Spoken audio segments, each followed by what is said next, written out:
Should I be surprised at the shift for this one? So we knew that there was a negator on this ship. We knew that there was a negator kind of like getting set up for the story of like, okay, captured on this apparent black market kind of setup. But given the main character group, I figured that whoever was going to be part and maybe like get kind of shifted over was going to have to be somebody kind of crazy. Somebody that was going to end up being kind of like their own wackadoo like addition to the team. But as it were, you had Andy and Ismo. They're just like making their way down. They're working towards like the cargo area of the ship, taking out any nameless fodder guy along the way.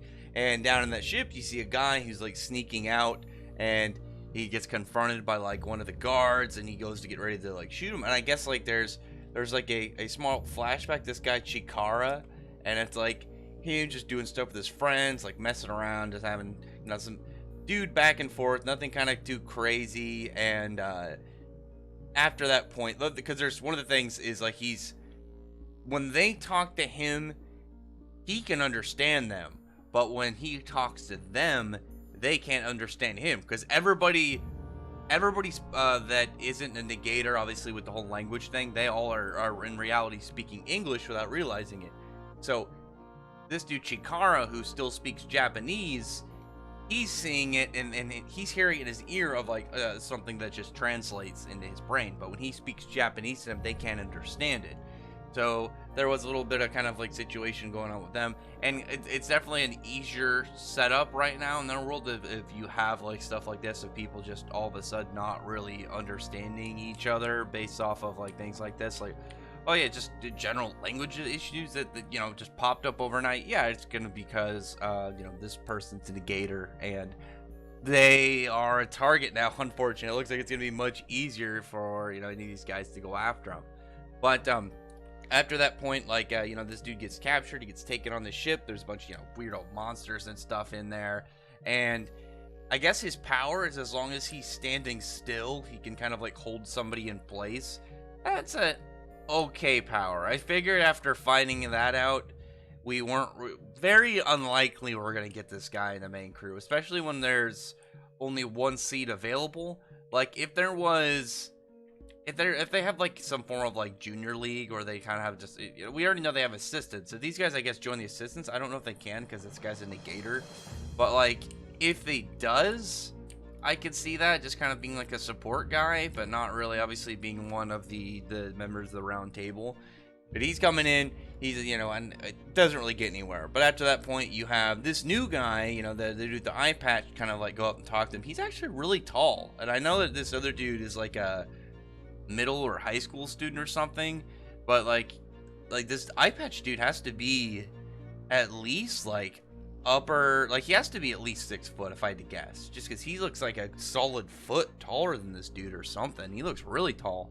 But and you see some of the powers from the other guys, like the really big buff guy pulls out a big Gatling gun, no ammo to it, no clip, and he's able just to shoot it. And that was noted later on when they're talking about like this guy's got a power, like Andy's analyzed him, and he even says like this guy's there's no ammo clip in sight. So I'm guessing this guy's power is he can maybe conjure bullets, or maybe it's like unreload or something, and he only needs one bullet in the chamber, and so as long as he's got bullets in the chamber, he'll never need to reload it or something like that, because obviously all their powers are going to be something. So you got this guy, you have martial arts dude. He's even saying he looks strong. This girl is clearly he's like, oh, she's got a light equipment on. She obviously looks nervous too. He's like, oh, she must be a support type, and I hope that girl's okay, because I can see some of these guys just dying. I mean, like, really, if a guy's power is he doesn't have to reload, it could be useful, but I don't imagine when they get into like lots of crazier stuff, that guy can really be much of a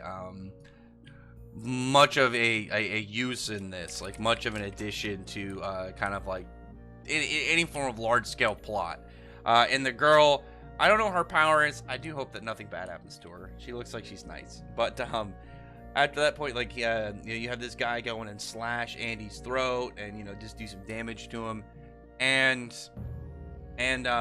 one thing to really note in this is, I was thinking, because this guy's like saying his power, he's the unrepair. He's the unrepair guy, and with his power is essentially any damage he does won't get healed until like he dies. Or I imagine if he just undoes it. I doubt it just like, you know, oh, he trips and accidentally like stabs somebody with like a, you know, a fork and they're gonna bleed for the rest of their life. I imagine he's got some control over it, you know.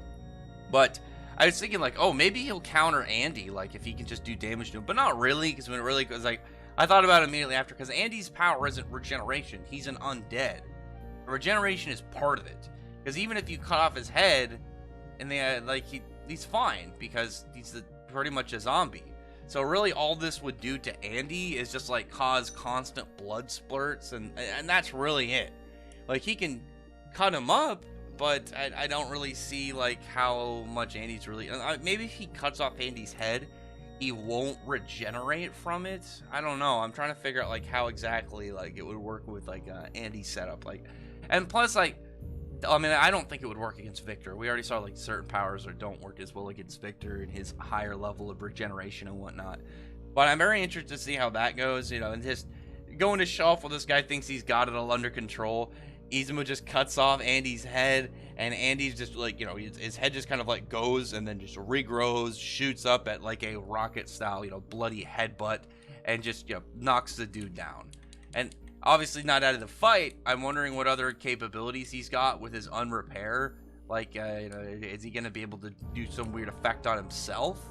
I don't know. I'm very curious to know how this is going to all play out, because this is the first bad guy group that we've seen, and I'm wondering if the chapter, if you go like, if you look at the very start of the chapter, it's because the name of the chapter is "It Won't Repair Till I Die," but there's a part when it shows these guys, and it shows, oh, okay, never mind. I didn't look at the very first panel when it showed Tatiana, and it said like, because it shows undead for Annie's power, unluck for you know, for Izumo's power. Is that it shows their powers, but for all the other people, it shows unconfidential.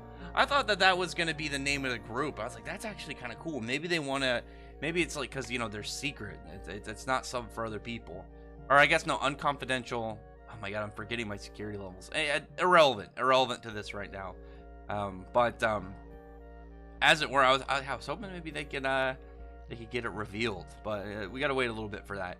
Either way, we're getting some nice build up. This is the first bad guy group, or at least antagonist group. Who knows if they're going to be evil, or if they're maybe just some kind of like ragtag team of like, you know, I guess more of like mercenaries or cutthroats. Maybe they were hired to get this guy, or who knows what their plan is. Either way, comment below, thumbs up the video, but from the like button, subscribe button, and check out my other videos. But other than that, I appreciate everybody's already subscribed, and I thank you all for listening. Bye.